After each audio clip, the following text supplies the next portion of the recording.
ముద్రపడితే దానికి ఏ మాత్రం కూడా తగ్గకుండా ఈనాడు పెద్దిరెడ్డి రామచంద్రారెడ్డి గారి అవినీతి పుంకాలు పుంకాలుగా బయటికి వస్తూ ఉంది.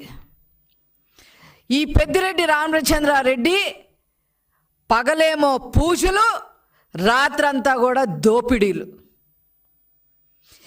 ఇది ఎక్కడ కూడా ఇలాంటి స్ప్లిట్ పర్సనాలిటీని మనం చూడం. ఒక్క పెద్దిరెడ్డి రామచంద్రారెడ్డిలోనే ఈ స్ప్లిట్ పర్సనాలిటీని చూస్తూ ఉన్నాం. పీలేరు ఎమ్మెల్యేగా మొదలుకొని అతని అవినీతి సామ్రాజ్యాన్ని స్టెప్ బై స్టెప్ పెంచుకుంటూ మరి మండల స్థాయి నుంచి, తర్వాత జిల్లా స్థాయి నుంచి, తర్వాత రాష్ట్ర స్థాయి నుంచి మరి ఏకంగా కేంద్ర స్థాయి వరకు కూడా మరి అతని అవినీతి సామ్రాజ్యాన్ని విస్తరించారు అనే చెప్పడంలో ఏ మాత్రం కూడా అతిశయోక్తి లేదు. నేను ఏ పాపం ఎరగను, నాకేమీ తెలీదు అని చెప్పి పెద్దిరెడ్డి రామచంద్రారెడ్డి గారు ఈరోజు మరి మన ప్రెస్లో మాట్లాడటం మనం చూస్తూ ఉన్నాం. శాండ్ మాఫియా మీరు చెయ్యలేదు అని మీరు గుండె మీద చెయ్యేసుకొని చెప్పగలరా?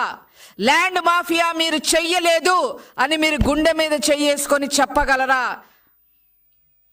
అదే విధంగా చివరికి రైతులు రక్తం కూడా పీల్చుకునే విధంగా మీరు మీ శివశక్తి డైరీ ద్వారా మరి పాల రేటు సైతం కూడా ఎక్కువ రేట్లకు అమ్మిన మాట వాస్తవం కాదా అని చెప్పి ఈ సందర్భంగా నేను అడగదలుచుకున్నా. అంతేకాకుండా మదనపల్లిలో మరి ఒక గవర్నమెంట్ ఆఫీస్లో ఫైల్ దగ్ధమైతే నాకు ఏ సంబంధం లేదు అని చెప్పిన మీరు ముందస్తు బెయిల్ ఎందుకు తెచ్చుకున్నారు అని చెప్పి ఈ సందర్భంగా మేము అడగదలుచుకున్నాం. అసైన్డ్ భూములు కొట్టేసిన మాట వాస్తవం కాదా? ఇరిగేషన్ భూములు కొట్టేసిన మాట వాస్తవం కాదా?